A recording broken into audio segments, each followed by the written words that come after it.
For all my Nintendo Switch comrades, Super Mario 3D All-Stars is of course the big release of the month, and everyone's really been playing the heck out of that thing. I mean, YouTube's filled with comparisons of how these games compare to the original releases years ago. Now, the Nintendo Switch being a handheld console, comparison that makes sense between the games is the battery life. And that's exactly what I'm going to do today, compare the battery life of these three Mario games on the Nintendo Switch LITE. And just for good measures, this comparison is not complete without Super Mario Odyssey, so I'm going to throw that in as a fourth game. I'll of course be using a Nintendo Switch LITE console for all of these tests. In terms of the settings, I want to go with what most of you are going to play on. In this case, I think medium brightness and medium sound makes perfect sense. And none of these 3D Mario games have an online component. So I had airplane mode on at all times. I tested these games one after the other on the same Nintendo Switch LITE console.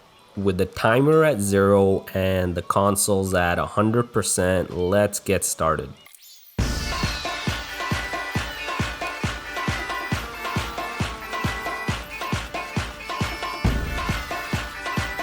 After 1 hour, Mario 64 was at 87%, Sunshine at 80%, Galaxy at 81%, and Odyssey at 78%. At the 2 hour mark, 73% on Mario 64, 59% on Sunshine, 60% on Galaxy, and 54% on Odyssey. At the 3 hour mark, there's about 58% left on Mario 64, 35% on Sunshine, 38% on Galaxy, and 29% on Odyssey. Mario Odyssey was the first game to get a battery warning. Of course, this is the 15% warning at about 3.5 hours. And when we move all the way to 4 hours, we had 45% on Mario 64, 12% on Sunshine, 17% on Galaxy, and only 2% on Mario Odyssey. And as expected, Mario Odyssey was the first game to turn off at 4 hours and 11 minutes. While Mario 64 still had 42% left, Sunshine 8%, and Galaxy 11%.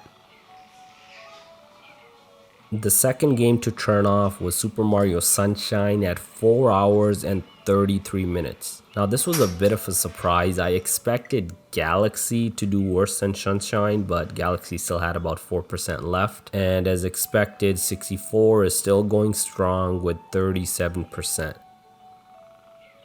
With 2 men left standing, Galaxy was the second runner-up, and it powered off at 4 hours and 49 minutes. So no surprise there, Super Mario 64 is the winner. It's still going strong at 33% at this point.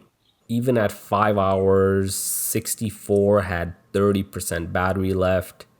I mean, the 15% battery warning didn't come all the way until 5 hours and 54 minutes. The 5% warning came at 6.5 hours. The 1% warning didn't come all the way up until 6 hours and 46 minutes. And the console finally powered off at about 7 hours and 7 minutes. Over 7 hours on the Switch LITE at medium settings. That's a lot of 3D Mario. I was actually a bit surprised by this. I wasn't expecting it to last this long. But then again, it's a pretty old game, so it's good to know that it's not that taxing on the Switch system. And I'm a bit of a nerd, so of course I had to graph all of this data, and this is what that looks like. Here, of course, you can see how each of the games progress when it comes to battery life versus time. It's pretty much a summary of everything. It's interesting that the last 1% on each of the game lasts the longest. It's kind of Nintendo's way of giving you advance warning. I mean, you would think that after 1%, you're gonna die out after, a minute or a few seconds. But no, it lasts anywhere from 10 to 20 minutes for each of the games. And that's it. That's all for today, guys. I hope this was helpful. I hope this was some good looking data. So if you're running low on battery, now you know which Mario game you should be playing. And I'm gonna repeat this test on the bigger regular Nintendo Switch version 2 console. It'll likely be done in about a week or so. So make sure you like this video, subscribe to the channel for all future updates. Take care, guys.